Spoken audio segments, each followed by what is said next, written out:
तो मानव की सृष्टि के बाद फिर हम आगे देखते हैं कि क्या हुआ। तो मन में कहता तो था, मैं स्वर्ग पर चढ़ूँगा, मैं अपने सिंहासन को ईश्वर के तारागण से अधिक ऊंचा करूँगा और उत्तर दिशा की छोर पर सभा के पर्वत पर विराजूँगा।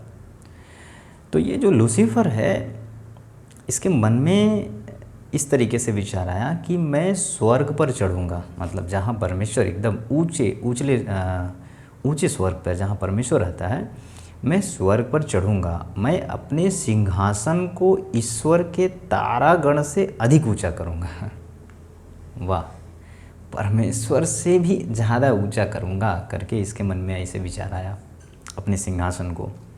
और क्या कहा, उत्तर दिशा के छोर पर सभा के पर्वत पर विराजूंगा। इतना ज़्यादा सोच इसके अंदर आ गया, परमेश्वर से भी बड़ा बनने का विचार आ गया। क्या हुआ फिर, मैं मेघों से भी ऊंचे ऊंचे स्थानों के ऊपर चढ़ूंगा। लो, मेघों मतलब बादल, जो बादल दिखाई देता है, उस कह रहा है मैं मेघों से भी ऊंचे ऊंचे स्थानों के ऊपर चढ़ूंगा, मैं परम प्रधान के तुल्य हो जाऊंगा। वाह, परम प्रधान जिसने सारी सृष्टि को बनाया, जिसने उसको बनाया, और वही कह रहा है कि मैं इतना बड़ा बनना चाहता हूँ कि परम प्रधान के तुल्य हो जाऊँ। और ये मन में ऐसा विचार कर रहा है, ऐसा प्लान बना रहा है। और जब ये प्लान बना रहा है, इसके मन में जब ये बात आया है, तभी परमेश्वर ने देख लिया, क्योंकि परमेश्वर मन को जांचने वाला है। मन के अंदर क्या चल रहा है वो भी परमेश्वर जानता है। और परमेश्वर ने देख लिया कि ये मन में ऐसा विचार कर रहा है, तो तुरंत परमेश्वर ने क्या किया, काट कर गिरा दिया। जब काट कर गिराया है तो नीचे आकर के परमेश्वर की जो सृष्टि थी उसको तहस नहस कर दिया। इसके बाद आगे क्या हुआ, परमेश्वर ने कहा, परंतु तू अधोलोक में उस गड्ढे की तह तक उतारा जाएगा। परमेश्वर ने कहा कि तू ऊपर चढ़ने के बारे में तो छोड़ दे, तू अधोलोक में, मतलब अधोलोक एक तरीके से समझ लीजिए कि नरक का भाग है। अधोलोक में उस गड्ढे की तह तक उतारा जाएगा, सबसे निचले हिस्से में, नरक के सबसे निचले हिस्से में, अर्थात नरक में तो उतारा जाएगा। ये परमेश्वर ने डिक्लेयर कर दिया, और वहाँ से परमेश्वर ने इसको नीचे गिरा दिया। और वो जब नीचे आया है, तो अभी तो परमेश्वर ने इसको नीचे गिरा दिया। अब जब नीचे आया है, सृष्टि को नाश किया। सृष्टि को नाश करने के बाद परमेश्वर ने जो अपने स्वरूप और अपने समानता में जो अपने बच्चों को बनाया, आदम पहला मनुष्य और पहली स्त्री हवा। अब आदम हवा को परमेश्वर ने बनाकर एक आदन नामक बगीचा में रखा था। इसका भी वर्णन आपको उत्पत्ति की पुस्तक अध्याय 2 से मिल जाएगा। वैसे अध्याय 1 से भी मिल जाता है, स्पेशली आपको वाटिका के बारे में अध्याय 2 में आपको मिलेगा। तो लिखा है कि यहोवा परमेश्वर ने आदम को लेकर अदन की वाटिका में रख दिया कि वो उसमें काम करे और उसकी रक्षा करे। तो परमेश्वर ने एक वाटिका बनाया जिसका नाम अदन की वाटिका, उसमें आदम को और हवा को, दोनों को उसमें रखा ताकि उसमें काम भी करे और उसकी रक्षा करे और फल भी खाए। और परमेश्वर ने उन्हें बता दिया कि आगे देखिए, लिखा है कि आज्ञा दिया परमेश्वर ने, तू वाटिका के सब वृक्षों का फल बिना खटके खा सकता है। मतलब निश्चिंत होकर के तू सारे वृक्षों का फल खा सकता है, परंतु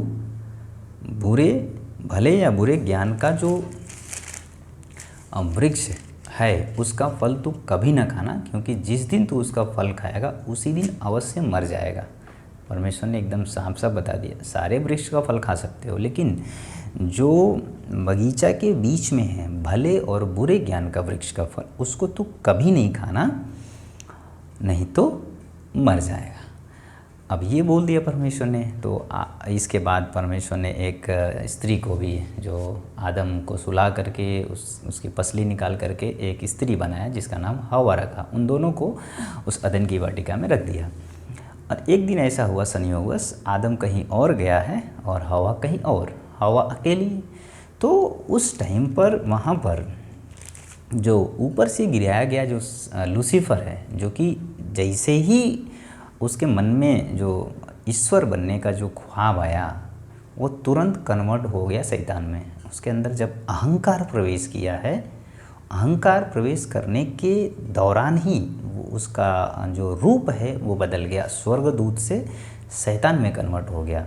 तो आगे समझना इस चीज़ को, जब परमेश्वर ने उसको काट करके नीचे गिराया है तो अकेले नहीं आया है, अपने ग्रुप के जितने उसके टीम में थे वो सबको लेकर के नीचे आ गया है। आपको बता दें कि एक एक टीम में करोड़ों अरबों खरबों स्वर्गदूत थे, तो उन सबको लेकर के नीचे आ गया। उन सबको लेकर के नीचे आया, फिर आप जानते हैं सृष्टि को पूरा तहस नहस कर दिया। अभी उसका दूसरा फोकस है परमेश्वर का सृष्टि जो मानव रूप में बनाया गया।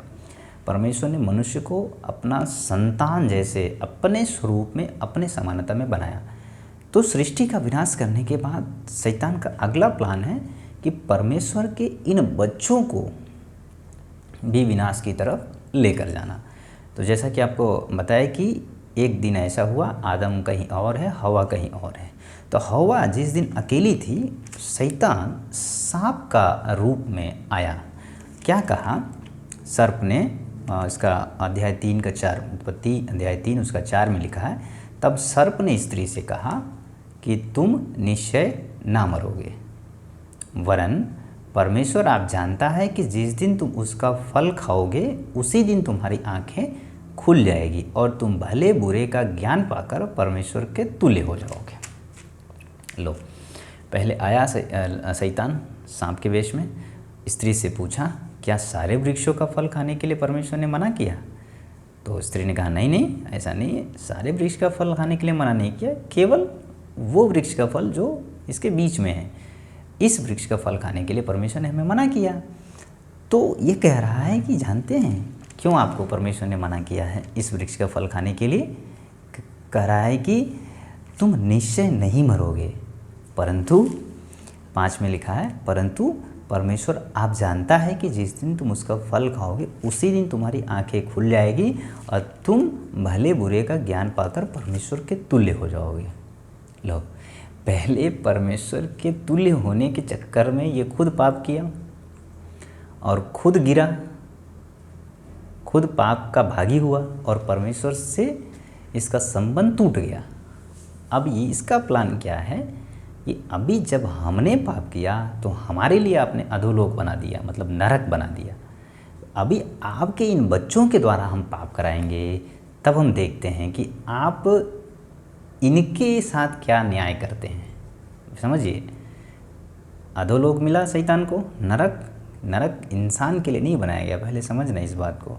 नरक इंसान के लिए नहीं बनाया गया, नरक शैतान के लिए बनाया गया।